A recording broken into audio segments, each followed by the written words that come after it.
Improvement उससे और हुआ है। 2 महीने में जो इनका इंप्रूवमेंट 40% था, वो इंप्रूवमेंट अभी जो है इनका 80% तक हो गया है। लेकिन पूरी तरह जो है इनका इंप्रूवमेंट अभी तक भी नहीं हो पाया है। खासतौर पर सेक्सुअल जो अर्ज की बात कर रहे थे हम, या सेक्सुअल डिजायर की जो बात कर रहे थे, जो इरेक्शन का जो प्रॉब्लम था, उसमें अभी भी जो है कहीं ना कहीं थोड़ा बहुत प्रॉब्लम है।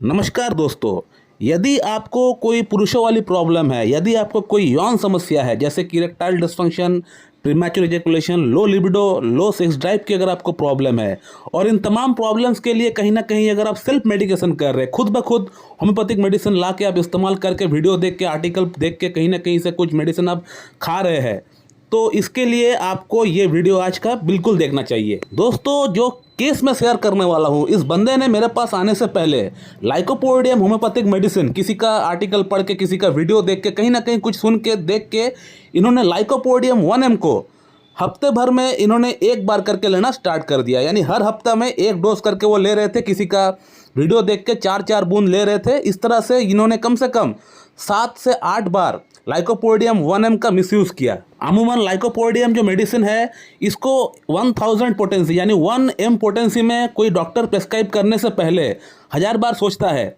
उसको सोचना पड़ता है, देखना पड़ता है। उसको सोचने के बाद उसको इतना फ्रीक्वेंट रिपीटेशन नहीं हो सकता है। लाइकोपोडियम जैसे मेडिसिन, फॉस्फोरस जैसे मेडिसिन, सल्फर हो गया, कैलकेरिया कार्ब हो गया, मेडोराइनम हो गया, थुजा हो गया, ये जो पॉलीक्रस्ट रेमेडी है, इन मेडिसिन को कभी भी 1 m पोटेंसी में यानी 1000 पोटेंसी में इतना फ्रीक्वेंटली कभी भी इस्तेमाल नहीं किया जा सकता है। कभी भी नहीं हो सकता है ऐसा डॉक्टर सैमुअल हैनमन जो है कभी भी ऐसा नहीं कहे गए हैं कि आप 1 m पोटेंसी को मेडिसिन, और वो भी लाइकोपोडियम जैसे डीप एक्टिंग रेमेडी को इतना फ्रीक्वेंटली आप इस्तेमाल करें। और वो भी 4-4 बूंद वो ले रहे थे। लाइकोपोडियम जैसे मेडिसिन हम लोग डाइल्यूशन में कोई भी मेडिसिन अगर हम इस्तेमाल करते हैं तो उसका आधा बूंद, 1 बूंद तो दूर की बात है, आधा बूंद जो है वो भी बहुत ज़्यादा हो जाता है। तो इसलिए हम लोग मेडिसिन को हम लोग शुगर और मिल्क के साथ, या हमारे जो ग्लोबुल्स होती है, जो होम्योपैथिक ग्लोबुल्स होती है, उसके साथ हम लोग मिक्स करके देते हैं। एक ड्राम का बॉटल में हम लोग 3-4 ड्रॉप्स ही डालते हैं। उसमें इतने सारे जो ग्लोबुल्स है वो पूरी तरह जो है मॉइस्ट हो जाता है मेडिसिन से, और उसका 1 या 2 गोली से ही इतना अच्छा काम हो जाता है। हम लोग 1 या 2 गोली बोलते हैं लेने के लिए। अब यहाँ पेशेंट जो है 4-4 बूंद ले रहा है। अब ये पेशेंट जब लाइकोपोडियम को लेना स्टार्ट किए थे स्टार्टिंग में, तब इनको थोड़ा बहुत इंप्रूवमेंट इनको आना स्टार्ट हो गया। तो इस इंप्रूवमेंट को देख के उनका मन में एक हौसला जग गया कि अगर इंप्रूवमेंट इससे हो सकता है, इंप्रूवमेंट हो रहा है, तो क्यों ना मैं इसको आगे और कंटिन्यू करूं। बेसिकली जो इंप्रूवमेंट हो रहा था, इनको जो अच्छा लग रहा था, ये पेलिएशन था। ये मेडिसिन का जो असर है उसके कारण से ये हो रहा था। लेकिन इस मेडिसिन से इनका प्रॉब्लम सॉल्व नहीं होना है, क्योंकि इसके बाद हमने इनका केस टेकिंग किया, ये लाइकोपोडियम का पेशेंट है ही नहीं, तो लाइकोपोडियम से कैसे इनका प्रॉब्लम सॉल्व हो जाएगा। वो इंप्रूवमेंट जो इनको आया हुआ था वो कुछ ही दिन में फिर जाने वाला था, और वो गया भी। और उसी के साथ साथ इस मेडिसिन ने एक बड़ा डिफॉर्मेशन भी उसका अंदर पैदा कर दिया, जो ये था कि इनका लीवर का साइज बढ़ चुका था। कहने का मतलब इनको फैटी लिवर की प्रॉब्लम स्टार्ट हो गई थी। अचानक इनको पेट में दर्द चालू हो गया, लिवर के रीजन में पेन चालू हो गया, गैस की प्रॉब्लम बहुत ज्यादा हो गया, भूख बिल्कुल जो है बंद हो चुका था। तो इस तरह का सीवियर कंडीशन इनका अंदर स्टार्ट हो गया। उसके बाद ये पेशेंट एलोपैथिक डॉक्टर के पास गए, और एलोपैथिक डॉक्टर ने LFT इनका जांच कराया, और उसमें यह देखा कि लीवर की जो कुछ एंजाइम होती है, जैसे SGOT, SGPT, वो काफी हद तक बढ़ चुका था। वो 140-150 के ऊपर हो चुका था। अब ये पेशेंट भी पूरी तरह हैरान हो गया कि अचानक से इनका अंदर ऐसा क्या हो गया कि इतना ज्यादा गैस का प्रॉब्लम स्टार्ट हो गया, इतना ज्यादा हाइपर एसिडिटी का प्रॉब्लम स्टार्ट हो गया, नौसिया की प्रॉब्लम स्टार्ट हो गया, डिस्पेप्सिया की प्रॉब्लम स्टार्ट हो गया। जिस बंदे को कभी भी कोई गैस की प्रॉब्लम नहीं रही, कभी भी कोई एसिडिटी की प्रॉब्लम नहीं रही, एक पैसा उनको मेडिसिन खाने की दरकार नहीं पड़ता था एसिडिटी गैस के लिए, तो अचानक ऐसा क्या हो गया, इतना ज्यादा ब्लोटिंग, इतना ज्यादा फ्लैचुलेंस का इनका प्रॉब्लम स्टार्ट हो गया। तो ये इसलिए हुआ क्योंकि जो ये पेशेंट लाइकोपोडियम को जो मिसयूज किया है, गलत तरीके से जो इस्तेमाल किया है, इसके कारण से इसका एग्रावेशन हुआ। ये पूरी तरह हम कह सकते हैं कि ड्रग प्रूविंग हो गया इनका अंदर, और बॉडी में लाइकोपोडियम के अलग अलग सिम्टम्स भी आ रहे थे। तो इस तरह के जो कंडीशन डेवलप हो गया इनके अंदर, इसके लिए वो खुद जिम्मेदार है और कोई नहीं। ये जो लाइकोपोडियम का जो मिसयूज किए, इसके कारण से इनका अंदर इस तरह का सीवियर प्रॉब्लम डेवलप हो गया। मैं इससे पहले भी आप लोगों को कई दफा केस के माध्यम से बता चुका हूं कि होम्योपैथिक मेडिसिन से सेल्फ मेडिकेशन नहीं करना है। अगर सेल्फ मेडिकेशन करना भी है तो आपको पहले होम्योपैथिक मेडिसिन के बारे में जानना पड़ेगा। होम्योपैथी के जो प्रिंसिपल है उसके बारे में आपको पता करना पड़ेगा, थोड़ी इसके बारे में आपको आइडिया आपको गैदर करना पड़ेगा। उसके बाद आप आहिस्ता आहिस्ता कर सकते हैं। मैं ऐसा बहुत लोगों को जानता हूं जो कि होम्योपैथिक डॉक्टर नहीं है, लेकिन उसके बावजूद भी उनका होम्योपैथी का तालीम बहुत बढ़िया है, और वो लोग ये नॉलेज को गैदर किए हैं पढ़ाई करके, सीख कर। तो आप भी कर सकते हैं। तो इसके लिए आपको होम्योपैथी की पढ़ाई करनी पड़ेगी, होम्योपैथी के बारे में थोड़ी सी आपको नॉलेज रखना पड़ेगा, इसका ऊपर थोड़ा सा आपको इंटरेस्ट दिखाना पड़ेगा। उसके बाद आप खुद का डॉक्टर खुद बनिए। लेकिन अगर आपको कुछ पता ही नहीं है, होम्योपैथी का कुछ भी आपको बारे में पता नहीं है, अचानक से किसी का वीडियो देखे, किसी का आर्टिकल पढ़ लिए और वो मेडिसिन वो उठा के आप लेकर आए बाजार से और खाना स्टार्ट कर दिए। ऐसा करेंगे तो इसी तरह का प्रॉब्लम आपको हमेशा देखने को मिलेगा। और अब इस पेशेंट को रियलाइज हो चुका है कि इन्होंने गलती कर दिया है और उसके बाद इनको लगा कि नहीं, अब मुझसे कांटेक्ट करना चाहिए। इन्होंने मेरा वीडियोस देखा, साइड इफेक्ट का ऊपर ही वीडियोस देखा, जो कि लाइकोपोडियम का मैं दूसरा एक वीडियो में बहुत पहले डाला था।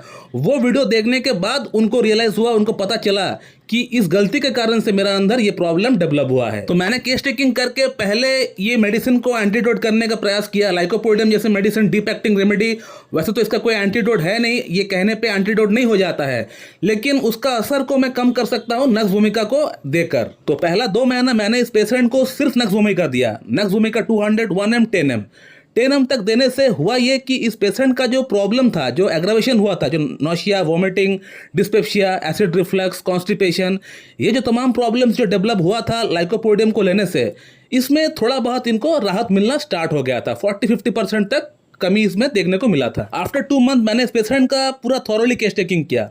केस टेकिंग करने के बाद मैंने इनको नैट्रम सल्फ इनको प्रिस्क्राइब किया। नैट्रम सल्फ को मैंने LM पोटेंसी 0/1, 0/2, 0/3, 0/4, हमने 2 महीने के लिए इनको नैट्रम सल्फ प्रिस्क्राइब किया LM पोटेंसी में। अब नैट्रम सल्फ मैंने इनको क्यों प्रिस्क्राइब किया, वो ये इसलिए प्रिस्क्राइब किया गया क्योंकि इनका जो प्रॉब्लम था वो सुबह का टाइम बढ़ रहा था, और जो नैट्रम ग्रुप की जो मेडिसिन होती है, नैट्रम सल्फ, नैट्रम फॉस, जो भी है, तो ये नैट्रम ग्रुप की जितनी भी मेडिसिन होती है, इनका प्रॉब्लम सुबह बढ़ता है और रात को प्रॉब्लम बढ़ता है केली ग्रुप की मेडिसिन जो होती है, जो केलिकाब हो गया, कैलिफॉस हो गई, ये जो मेडिसिन होती है, तो केली ग्रुप की प्रॉब्लम के लिए रात को मेडिसिन जो एग्रावेशन होता है रात को होता है, और नैट्रम ग्रुप की जो मेडिसिन होती है इनका एग्रावेशन मॉर्निंग टाइम में होता है। तो नैट्रम सल्फ प्रिस्क्राइब करने का जो पहला पॉइंट हमने ये लिया वो ये है कि मॉर्निंग एग्रावेशन, सुबह का टाइम इनको नौसिया, वोमिटिंग ज्यादा हो रही थी, तो मॉर्निंग एग्रावेशन के लिए हमने पहला पॉइंट सोचा नैट्रम सल्फ के लिए। और सेकंड जो बात मुझे इस पेशेंट से पता चला वो ये है कि रेनी सीजन जब भी आता है तो इनका हेयर फॉल होना स्टार्ट हो जाता है। बहुत बुरी तरह हेयर फॉल होता है